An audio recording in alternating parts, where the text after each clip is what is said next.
और question practice कर लिया से सॉल्यूशन। अच्छा, ये जो इनइक्वालिटी वगैरह के क्वेश्चंस थे, ये सब तो हम छोड़ना अफोर्ड कर सकते हैं डेफिनेट इंटीग्रेशन में, बट ये वाला जो टॉपिक चल रहा है कि ऐसे लिमिट निकालना डेफिनेट इंटीग्रेशन की हेल्प से, दैट इज़ वेरी इंपॉर्टेंट, उसको नहीं छोड़ सकते। ठीक है, तो हमारे पास ये limit n is approaching towards infinity, ये ठीक है, ये दे रखा है। तो हमारे पास फर्स्ट स्टेप क्या था कि इसको सिग्मा में कन्वर्ट करो। तो नीचे तो कुछ है नहीं, वो तो एन रूट एन ही है। न्यूमरेटर में root one root two root three है, तो उसको हमने लिख दिया sigma root r. R is equal to one से लेके एन तक अपॉन एन रूट एन। तो दिस इज इक्व टू, फिर हमने क्या बोला था कि एक हमें एन चाहिए, सिग्मा के बाहर चाहिए एक वन बाई एन की फॉर्म में, और सिग्मा के अंदर सब कुछ आर बाई एन की फॉर्म में आ जाना चाहिए। तो वो बहुत क्लियर है, यहाँ पे एक एन ये बाहर निकाल दिया। एन तो कांस्टेंट है, तो इसको तो सिग्मा के अंदर ले जाओ बाहर ले जाओ कोई फर्क नहीं पड़ता, आर को बाहर नहीं ले जा सकते बस। दूसरा जो ये जो रूट एन है वो रूट आर के साथ क्लब हो जाएगा। तो ये ऐसे हो गया one by n sigma r is equal to one से लेके, अच्छा इसमें मैंने वो गलती कर दिया जिसके लिए मैं तुम लोगों से मना कर रहा था। क्या? कि जो सिग्मा है वो कहाँ से कहाँ तक जा रहा है, वन टू थ्री फोर। अगर एन तक होता तो लास्ट टर्म रूट एन होता, बट यहाँ तो टू एन है। तो ये टू एन कहाँ से आ जाएगा, रूट फोर एन से आएगा। चार जब ये बाहर होगा तब निकलेगा। तो रूट आर में आर की जगह क्या रखने पे लास्ट टर्म आ रहा है, फोर एन रखने पे, तो मतलब ये फोर एन तक जा रहा है। ठीक है, तो अपर लिमिट फोर एन हो गया। अच्छा, इसका कोई फर्क नहीं पड़ता, ये तो एन ही रहेगा, ये फोर एन नहीं होगा। हमने तो लिमिट कुछ भी हो एक वन बाई एन बाहर निकाला। अब अंदर क्या बच गया, रूट आर बाई एन। ठीक है, तो एक वन बाई एन बाहर आ गया और सिग्मा के अंदर सब कुछ आर बाई एन की फॉर्म में आ गया। तो अब ये डिजायर्ड फॉर्म में आ गया, बस ये इंटीग्रल में कन्वर्ट हो जाएगा। उसमें हमने बोला था वन बाई एन को डी एक्स से किया, रिप्लेस किया, सिग्मा को इंटीग्रल से रिप्लेस किया, एंड ब्ला ब्ला ब्ला, वो सब छोड़ दो। हमने तो सीधा से क्या बोला, तुम्हें तो क्या चाहिए इंटीग्रेशन के लिए, इंटीग्रेशन है तो डी एक्स और ये साइन तो अपने आप आएगा ही आएगा ना, उसमें तो हमें कुछ सोचने की जरूरत नहीं है, तो आएगा ही आएगा। बस हमें क्या चाहिए, लिमिट्स चाहिए और एक फंक्शन चाहिए। तो फंक्शन के लिए तो हम सिग्मा के अंदर गए, जहाँ पे भी आर बाई एन लिखा है उसकी जगह एक्स लिख के फंक्शन ले आए वापस। तो इसमें अगर आर बाई एन की जगह एक्स लिखूंगा तो what you'll get, what I will get, root x. तो बस रूट एक्स को इंटीग्रेट करना है। लिमिट्स के लिए ये जो लोअर लिमिट है इसको एन से डिवाइड किया, एन टेंडिंग टुवर्ड्स इन्फिनिटी ले लिया, तो one by n, n tending towards infinity, zero हो गया। अपर लिमिट फोर एन को डिवाइड किया एन से, तो वो ऐसी फोर हो गया, तो फोर हो गया। बस as simple as this. Root x का इंटीग्रेशन क्या हो जाएगा, x raise to power three by two upon three by two evaluated between zero and four. तो हो जाएगा four raise to power three by two, two by three बाहर आ जाएगा, लोअर लिमिट पे जीरो हो जाएगा। फोर का स्क्वायर रूट दो हो जाएगा, उसका क्यूब कितना हो जाएगा एट, एट इंटू टू कितना हो गया सिक्सटीन, तो सिक्सटीन बाई थ्री, ये आंसर हो गया इसका। ठीक है, बस सिंपल क्वेश्चन। ठीक है, अब आ गए हम क्वेश्चन नंबर टू पे।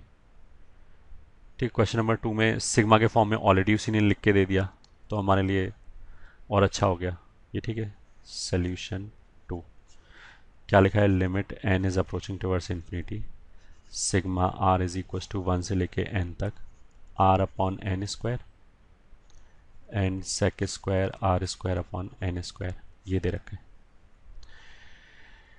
तो इसमें से अच्छा अपने आप ही दिख रहा है कि ये डिजायर्ड फॉर्म में है, क्योंकि ये एन स्क्वायर क्यों लिखा है, क्योंकि एक एन तो बाहर जाएगा, बाहर वन बाई एन चाहिए, और जो दूसरा एन बचेगा वो इस आर के साथ क्लब हो गया, तो बहुत अच्छी बात है ये तो। ये तो limit n is approaching towards infinity, one by n बाहर निकाल दिया एक, sigma r is equal to one से लेके एन तक, आर बाई एन, और जो सेक स्क्वायर के अंदर है वो भी आर बाई एन का होल स्क्वायर है। ठीक है, तो बस ये आ गया हमारे डिजायर्ड फॉर्म में। अब इसको इंटीग्रल में कन्वर्ट कर लिया, इंटीग्रल डी एक्स, ये तो आ गया। लोअर लिमिट वन है तो जीरो हो जाएगा, अपर लिमिट एन है तो एन को एन से डिवाइड किया वन हो जाएगा। अच्छा, ऐसा ऐसा कोई रूल नहीं है कि लोअर लिमिट हमेशा ही जीरो होता है, क्योंकि कुछ केसेस में क्या हो सकता है कि जो सिग्मा का लिमिट है वो वन से एन की बजाय ये ठीक है टू एन से फाइव एन हो जाए, ऐसा भी हो सकता है। तो फिर लोअर लिमिट टू हो जाएगा, अपर लिमिट फाइव हो जाएगा।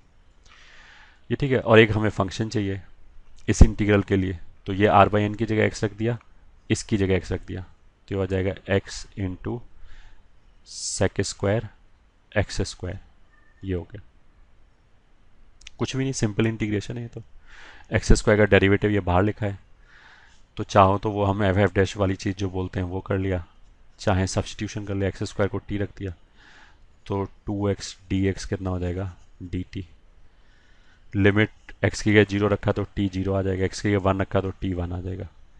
x और dx की जगह क्या लिख दिया यहाँ से dt बाई टू, तो बाई टू dt, और ये sec square t, sec square t, this is equal to half. Sec square का इंटीग्रेशन कितना हो जाएगा 10t बिटवीन 0 एंड 1, तो this is nothing but half of tan 1।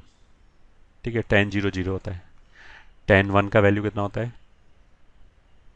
अगर तुमने पाई बाई 4 बोला तो बिल्कुल गलत बोला, tan पाई बाई 4 का वैल्यू 1 होता है, tan 1 का वैल्यू थोड़ा ना पाई बाई 4 होता है।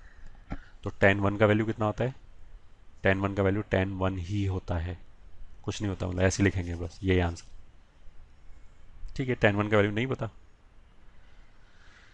ओके, फिर थर्ड क्वेश्चन आया, limit n standing towards infinity, और okay example 3, limit n is approaching towards infinity.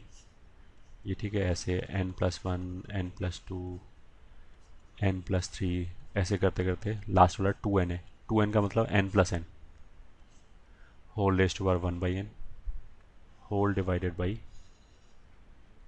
n, ये ठीक है। तो पहला चीज़ तो इसमें सिग्मा नाम की चीज़ ही नहीं गई, इसमें सिग्मा नाम की तो कोई चीज़ ही नहीं, यहाँ पे तो प्रोडक्ट लिखे हुए हैं n plus one, n plus two, n plus three.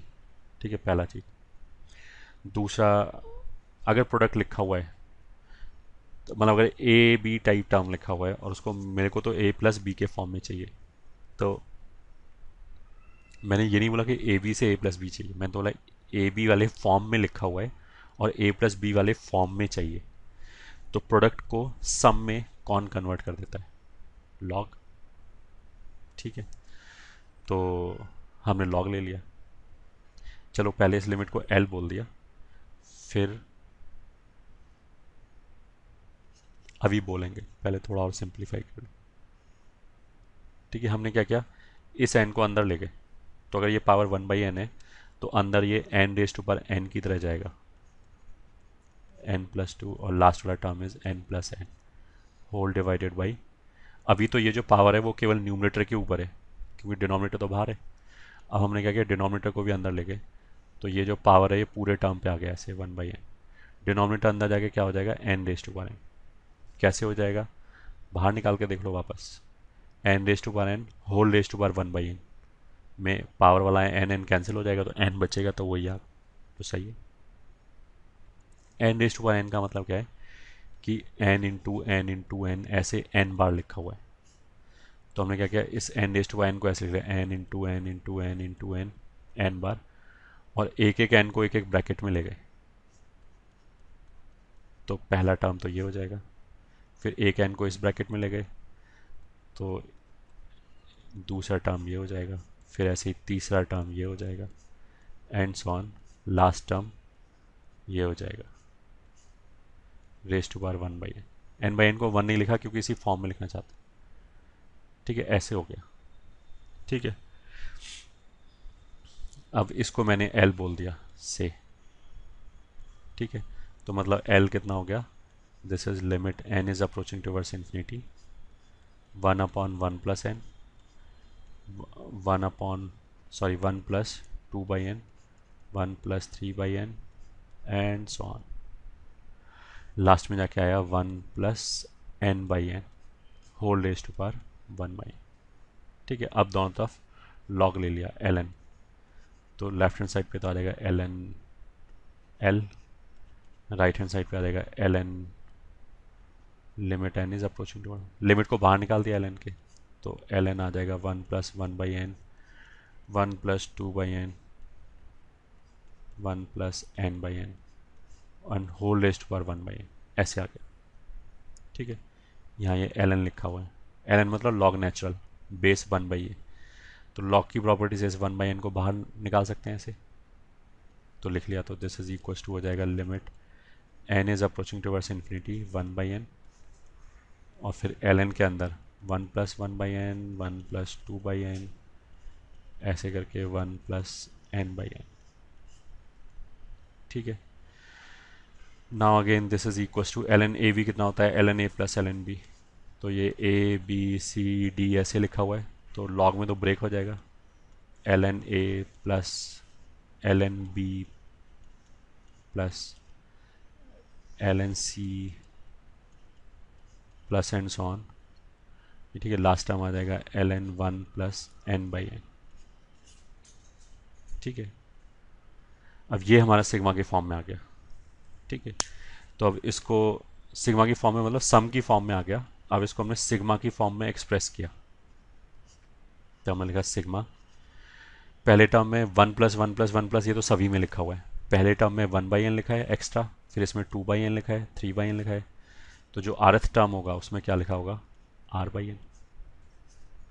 r का वैल्यू 1 से, पहले टर्म में 1/n है, आखिरी टर्म में n/n है, तो इस बार तो n टर्म्स ही, तो n तक जा रहा है, ये हो गया। बस अब ये डिजायर्ड फॉर्म में आ गया, 1/n बाहर है, सिग्मा है, और सिग्मा के अंदर जितने भी r/n आ रहे हैं, जितने भी r और n आ रहे हैं वो सब r/n की फॉर्म में ही आ रहा है। तो बस अब ये इंटीग्रल में कन्वर्ट हो जाएगा। इंटीग्रल में ये तो हमेशा ही आता है वापस, क्या क्या चाहिए, लिमिट चाहिए और फंक्शन चाहिए। तो फंक्शन के लिए तो हमने सिग्मा के अंदर देखा, सिग्मा के अंदर जहाँ पे भी r/n रखा है, सिग्मा के अंदर जहाँ पे भी r/n लिखा है उसकी जगह x रखो और ले आओ। तो हमने इस r/n की जगह x रखा और वापस ले आए ln 1 + x, ये फंक्शन हो गया जिसे हमें इंटीग्रेट करना है। लिमिट के लिए 1 को डिवाइड किया n से 0 हो जाएगा, अपर लिमिट n को डिवाइड किया n से तो 1 हो जाएगा, ये आ गया। दिस इज इक्वल टू, बस ln x का इंटीग्रेशन होता है x ln x - x, तो यहाँ पे x की लीनियर एक्सप्रेशन ऑफ x है, तो वही फॉर्मूला लग जाएगा, तो हो जाएगा x की जगह 1 + x आ गया। क्या होता है फॉर्मूला, x ln x, तो x ln x, क्योंकि x की जगह 1 + x है, माइनस x और होता है 1 + x, ये हो गया। इसको इवेल्युएट कर लिया 0 और 1 के बीच में, बस इवेल्युएशन तो इजी है, 1 रखा तो आ जाएगा 2 ln 2 - 2, ये तो अपर लिमिट पे वैल्यू आ गया, माइनस 0 रखा तो आ जाएगा 1 ln 1 - 1, तो ln 1 तो 0 होता है, ये माइनस माइनस प्लस हो गया, तो ये हो गया 2 ln 2 - 1, -2 और +1 -1 हो गया। और अब चाहो तो इसको ऐसे लिख सकते हैं ln 4 - 1, सही है। और भी चाहो तो इसको ऐसे लिख सकते हैं ln 4 - ln e, क्योंकि ln e का वैल्यू 1 होता है। और भी चाहो तो इसको ऐसे लिख सकते हैं ln 4/e। क्यों ऐसे क्यों कर रहे हैं, क्योंकि अभी आंसर नहीं है, क्योंकि लेफ्ट हैंड साइड पे अभी क्या है, ln l है, तो मेरे को तो l चाहिए। तो यहाँ से तो भी हमें क्या पता लगा, ln l is equal to ln 4/e। ठीक है, ln हटा दिया, तो आंसर कितना आ गया यहाँ से, l is equal to 4/e, यही चाहिए था आंसर। ठीक है, तो ये थोड़ा डिफरेंट टाइप का क्वेश्चन हो गया, जिसमें टर्म्स जो हैं वो ऐसे प्रोडक्ट में लिखे हुए हैं। तो प्रोडक्ट में अगर कहीं लिखा हुआ है तो पहले तो हमने वही लिमिट वाले मेथड से सॉल्व करने की कोशिश किया, अगर लिमिट वाले मेथड से सॉल्व नहीं हुआ तो फिर हमने क्या किया कि प्रोडक्ट अगर लिखा है तो सब कुछ हम एक ही पावर के अंदर लेके आए, जैसे ये एन पहले बाहर था तो इसी पावर के अंदर लेके आ गए सब कुछ, फिर हमने लॉग ले लिया। अच्छा, this will also give U a hint, अगर यहाँ पावर 1/n है और हमने लॉग ले लिया तो 1/n आगे आ जाएगा, तो इंटीग्रेशन में कन्वर्ट करने के लिए हम बोलते हैं ना सिग्मा के बाहर एक 1/n होना चाहिए, तो वो 1/n बेसिकली इसकी वजह से आ रहा है, इसकी वजह से नहीं आ रहा है, क्योंकि ये तो अंदर चला गया लॉग के। तो अगर प्रोडक्ट में लिखा हुआ है तो लॉग लेके हम मतलब लॉग लेके और डेफिनेट इंटीग्रेशन की तरह सॉल्व करने का भी सोच सकते हैं। ठीक है, जैसे हमने यहाँ पे किया है, ये भी अपने दिमाग में रखा।